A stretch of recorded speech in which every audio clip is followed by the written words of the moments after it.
Everyone, मैं हूं CA चेतना। चलिए स्टार्ट करते हैं इस बार की यानी कि फाइनेंशियल ईयर 2024-25 की फर्स्ट रिटर्न फाइलिंग जो कि है आपकी आईटीआर 1।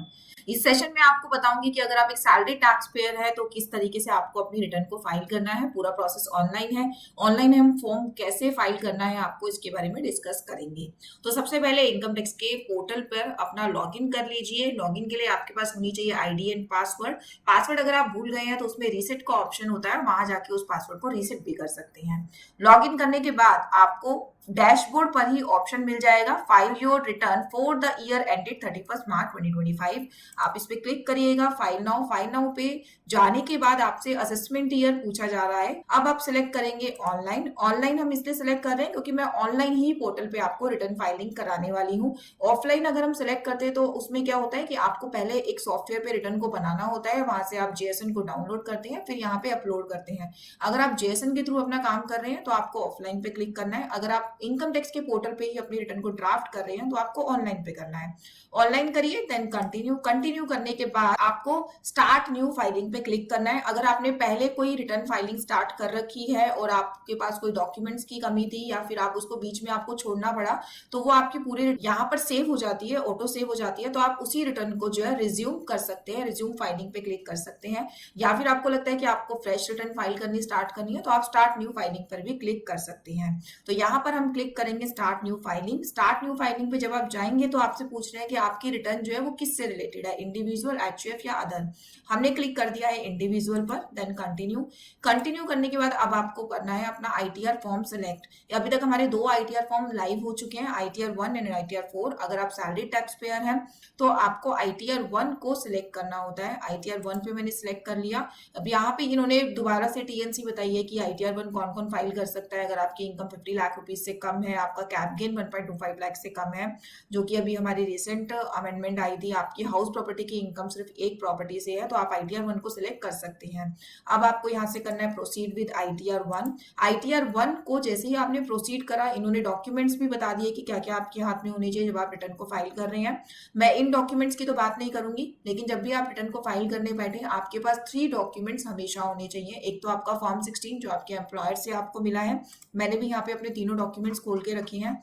ये है सबसे पहले फॉर्म 16 जिसको देखकर मुझे अपनी रिटर्न की फाइलिंग को करना है।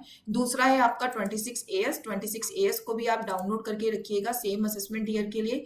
तीसरा है आपका एआईएस भी आप अपना डाउनलोड करके रखिएगा। ये तीनों चीजें आपको इसलिए चाहिए ताकि आप जो है एक बार इनकम को क्रॉस चेक कर ले, उसके बाद आप अपनी रिटर्न में डालें। क्योंकि अगर कोई भी ऐसी इनकम हुई जो एआईएस में है, 26AS में है, लेकिन अगर आप अपनी रिटर्न में डालना भूल गए तो आपको आ सकता है नोटिस। तो तीनों फॉर्म आप अपने डाउनलोड करने के बाद सबसे पहले ये चेक कर लीजिए कि फॉर्म 16 में जो आपकी सैलरी आ रही है, टोटल सैलरी आ रही है, वो आपके 26AS से मैच कर रही है या फिर नहीं कर रही है। जैसे मेरे केस में फॉर्म 16 में जो मेरी सैलरी आ रही है वो आ रही है 9,35,120 रुपीज। अगर मैं अपना 26AS चेक करूं तो वहां पर भी मेरी सेम सैलरी है 9,35,120 रुपीज। अगर ये सैलरी आपकी थोड़ा बहुत भी डिफरेंस है तो आपको सबसे पहले ये चेक करना है कि ये डिफरेंस क्यों आ रहा है। डिफरेंस के बहुत सारे रीजन हो सकते हैं। कई बार ऐसा होता है कि हमारा 26AS अपडेट नहीं हुआ अभी तक, क्योंकि अभी लेटेस्ट हमारी टीडीएस की रिटर्न्स गई है, हमारे एम्प्लॉयर्स ने अभी फाइल करी है।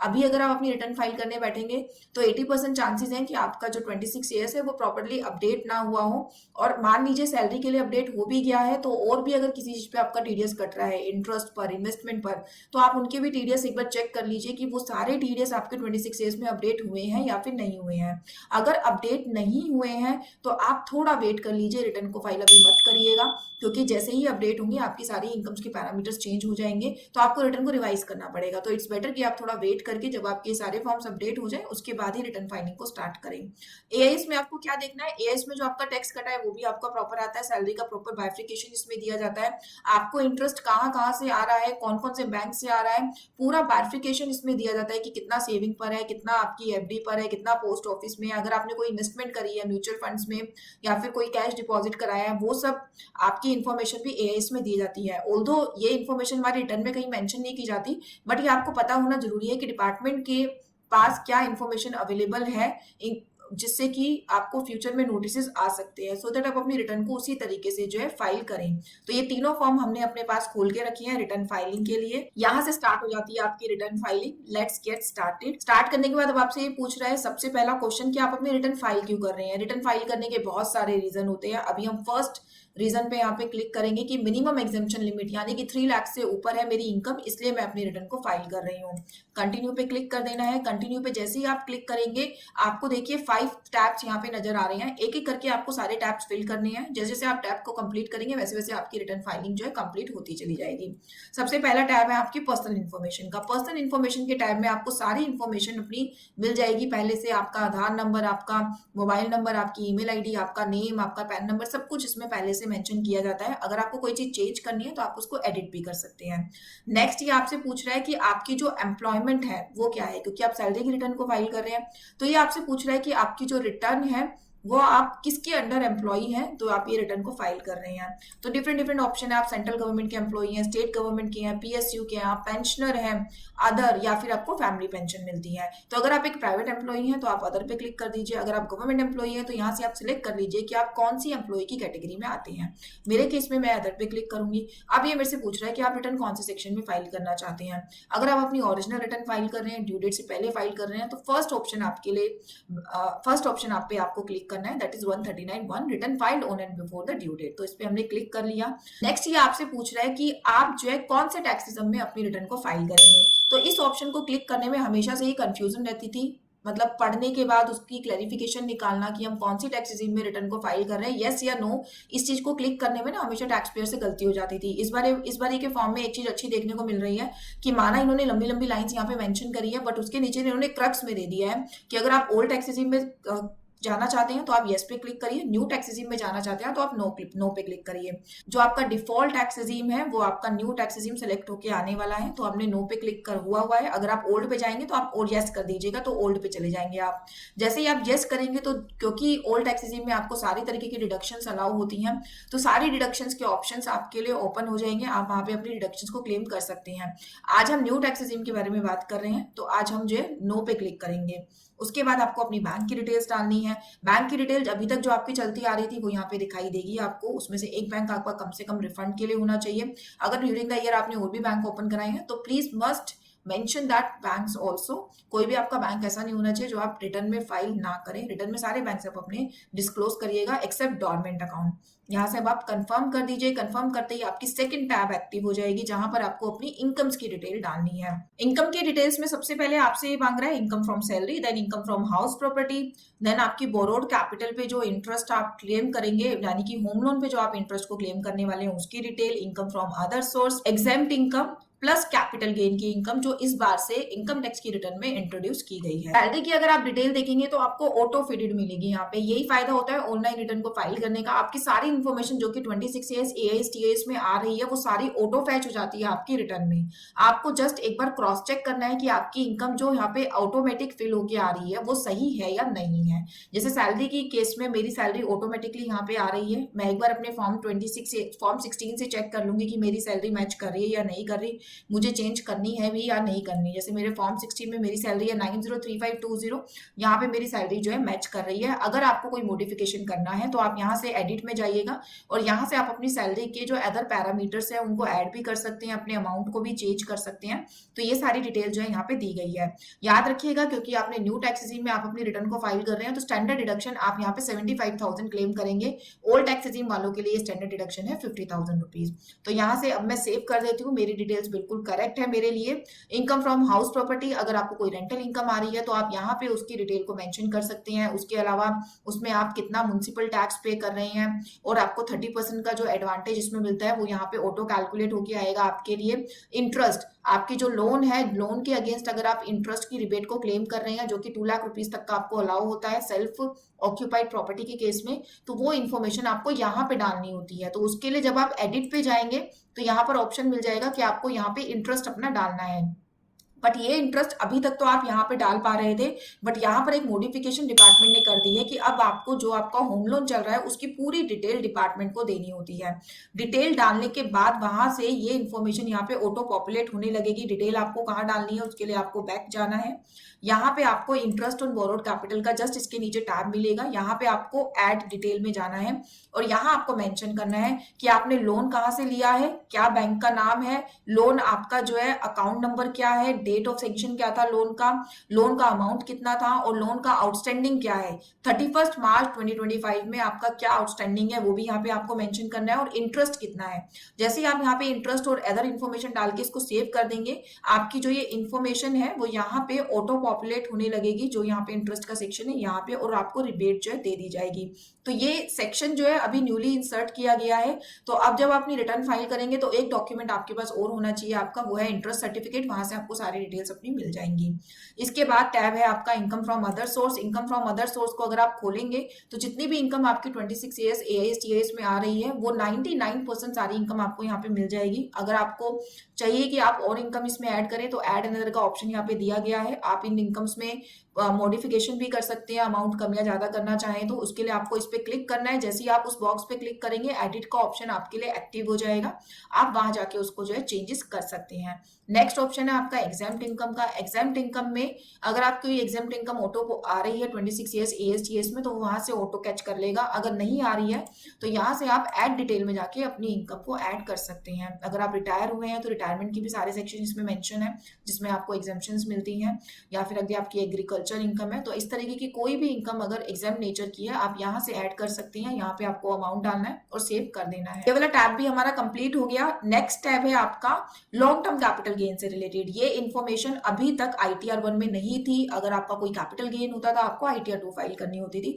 बट इस बार गवर्नमेंट ने थोड़ा सा इजी कर दिया है टैक्स पेयर के लिए कि अगर आप 1.25 तक अपना long term capital gain earn कर रहे हैं जो कि आपका 112 सेक्शन का है, 112 ए सेक्शन का है, यानी कि इक्विटी ओरिएंटेड म्यूचुअल फंड है, आपके इक्विटी शेयर्स हैं, लिस्टेड शेयर्स हैं जिसपे एसटीटी आपने पे किया हुआ है, तो उस केस में क्या होता है एज पर लो 1.25 लाख तक आपको कोई भी टैक्स पे करने की जरूरत नहीं है। तो वो आपका एग्जाम नेचर का होता है। तो इस तरीके के कैपिटल गेन के लिए आईटीआर 1 में इन्होंने टैब दे दिया कि आप इस तरीके का कैपिटल गेन आईटीआर 1 में डाल दीजिए। आपको टैक्स तो देना नहीं है कुछ भी, रिपोर्टिंग आपकी आईटीआर 1 से हो जाएगी, आपको आईटीआर 2 फाइल करने की जरूरत नहीं है।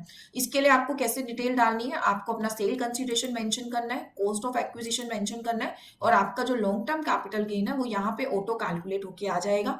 लॉन्ग टर्म कैपिटल गेन अगर 1.25 लाख से कम है तभी आप इसमें क्लेम कर सकते हैं, अदरवाइज नहीं कर पाएंगे। नेगेटिव क्लेम को भी आप यहाँ पे क्लेम नहीं कर पाएंगे क्योंकि जब हमारा लॉस होता है तो हम उसको कैरी फॉरवर्ड करने की सोचते हैं। कैरी फॉरवर्ड के प्रोविजन आईटीआर 1 में नहीं दिए गए हैं, उसके लिए आपको आईटीआर 2 फाइल करनी होगी।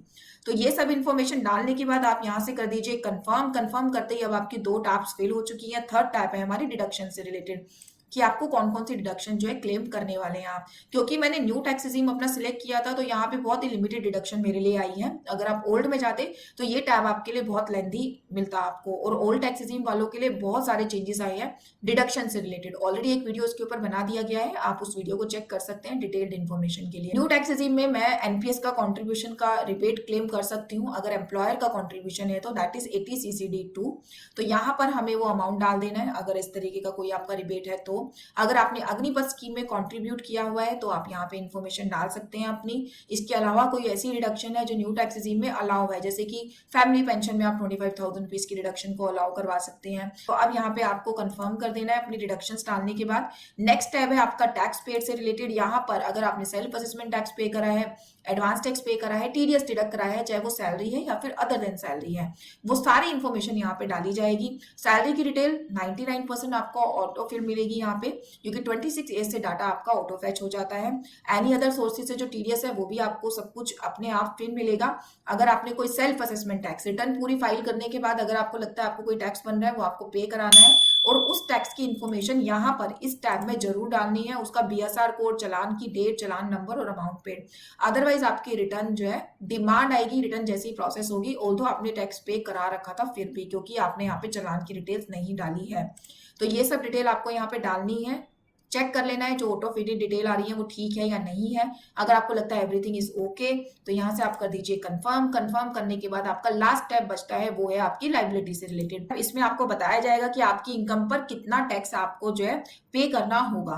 तो मेरे केस में मेरी 8,91,000 की इनकम थी, उसके ऊपर मेरा जो टैक्स बन रहा है वो है 40,731 रुपीज। अब आपको यहाँ पे कंफर्म कर देना है। कंफर्म करते ही आपके पास एक समरी आ जाएगी। समरी में प्रॉपर्ली मेंशन है कि अब आपकी फाइनल लाइबिलिटी या फिर अगर आपका कोई रिफंड बन रहा है तो कितना बनने वाला है। मेरे केस में जो मेरी लाइबिलिटी थी वो थी 40,731, उसमें से मैंने 53,000 रुपीज ऑलरेडी मेरा टीडीएस डिडक्टेड था, तो वो डिडक्ट होने के बाद 12,840 रुपीज का मेरा रिफंड बन रहा है। अगर आपका यहाँ पे टैक्स बनता है तो आपको टैक्स की पेमेंट कराकर चालान की डिटेल सेल्फ असेसमेंट टैक्स की टैब में फिल करनी है, तब अपनी रिटर्न को अपलोड करना है। अगर आपका रिफंड बन रहा है तो रिटर्न को अपलोड करने से पहले चेक कर लीजिए कि आपका जो अकाउंट जिसको आपने रिफंड के लिए सिलेक्ट कर रखा है वो प्रॉपर्ली वैलिडेटेड है या नहीं है। अगर आपका अकाउंट वैलिडेट नहीं होगा तो रिफंड आने में प्रॉब्लम होगी, रिफंड आपका बार बार फेल होगा, आपको फिर बाद में रिफंड रीइश्यू की रिक्वेस्ट को डालना होगा। तो अब यहां से आपको क्लिक करना है प्रीव्यू पर।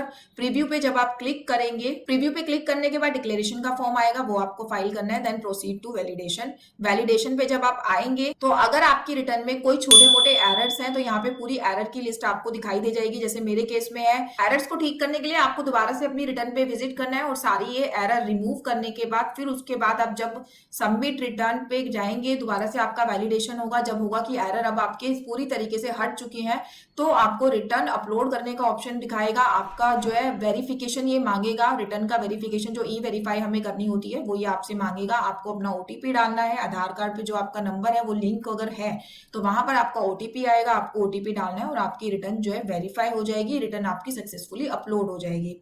तो ये तो था छोटा सा प्रोसेस कि आपको अपनी ITR 1 किस तरीके से फाइल करनी है। जो सैलरी टैक्स पेयर है वो अपनी ITR 1 किस तरीके से फाइल कर सकते हैं अगर आप न्यू टैक्स रिजीम को ऑप्ट कर रहे हैं। तो ओल्ड टैक्स रिजीम वालों के लिए हम नेक्स्ट वीडियो बहुत जल्द लेके आने वाले हैं। ओल्ड टैक्स रिजीम में बहुत सारे नए चेंजेस आए हैं, उन सबको उस वीडियो में बताया जाएगा। इसी तरीके की इन्फॉर्मेटिव वीडियो के लिए टैक्स स्मूथ को लाइक एंड सब्सक्राइब करना ना भूलिएगा। Thank you so much.